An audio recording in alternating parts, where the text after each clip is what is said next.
you had that already click in your mind. Legacy, estate planning, giving it over to your kids to have a better, easier life in order to have a jump start, not to do the extra work that you're doing so they can do other things per se, expand what you've done. That's your dream, right? Not every kid is going to follow your, I say maybe most likely my kids are not going to follow what I do in production in my business. But my grandkids for sure, at least one or two might say, okay, Grandpa, I want to follow the business. I want to come in. And then, they might come on board. Because, again, not everybody's built for a high school or not high school. For sure, you got to go to high school. But for a college diploma with a paper that potentially you can't find a job in the job markets today.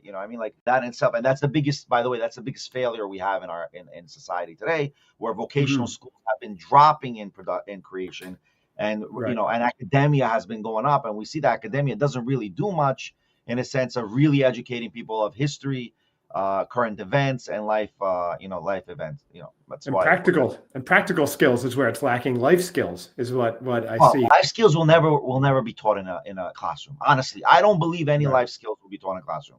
By the way, when you go for diamond setting, you can't read a book to learn diamond setting. You got to learn by a diamond setter how to diamond set. Right? That's just fact. When a blacksmith, you weren't able to read a book. How do I do it? I'm sure you can read it, but it doesn't mean you're going to know the techniques and the specialty techniques that people have been doing blacksmithing for 20, 30 years. And now, he's creating some sort of new sword in Japan for the samurai, like things like that. Right. Level, you know what I mean?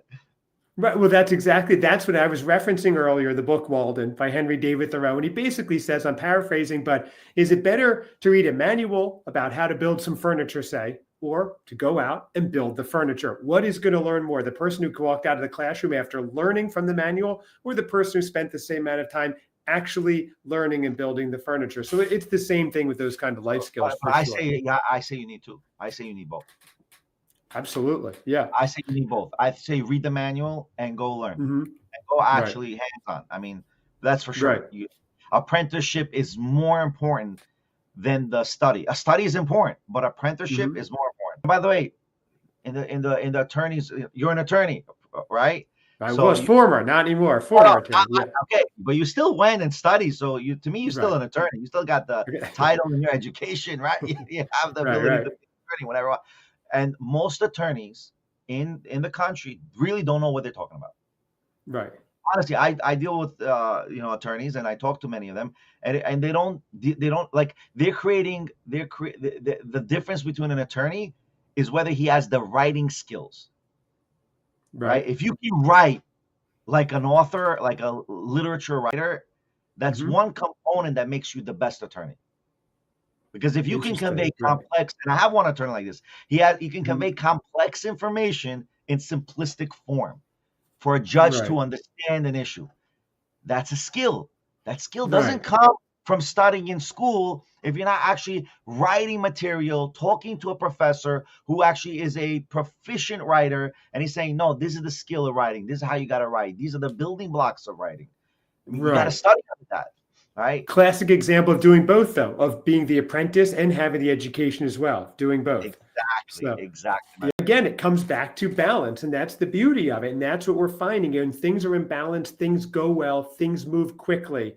So it's really fascinating. It's a fascinating topic because there is no end, because there's always improvement to go. There's no ceiling when you're talking about this kind of work-life balance or work-life harmony. Some people say they don't like calling it work-life balance because they think if it's balance, you're pushing something out of the way. I disagree. It's harmony when things are in balance too. But I do have some action items that I want to go over that our audience can say, here's what I can take away from this right away. And Benny, I want to get your thoughts on this as well, because I love for people to watch this show and come out of this with a handful of things going, I'm going to try that right away.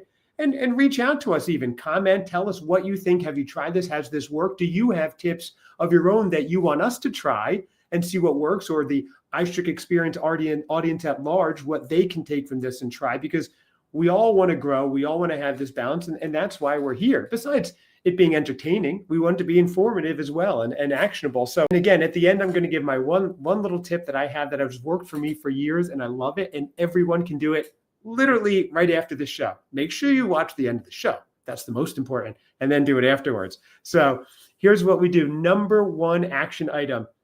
We all have a ton of things to do. prioritize your tasks. This is what we have. So many things, they're jumbled.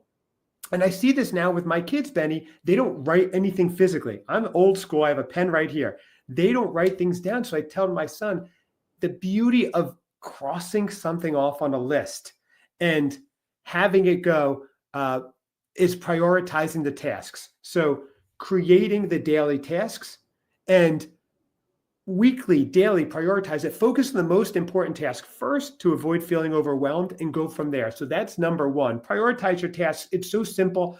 And I say, don't do it digitally, Benny. Write it down on a list, because the satisfaction of taking a piece of paper and crossing it off, it's such a tactile moment between your brain and the body. You're going, wow, that was satisfying. Just knowing at the end of the day, you'll have your list crossed off. And maybe that gives your day an end.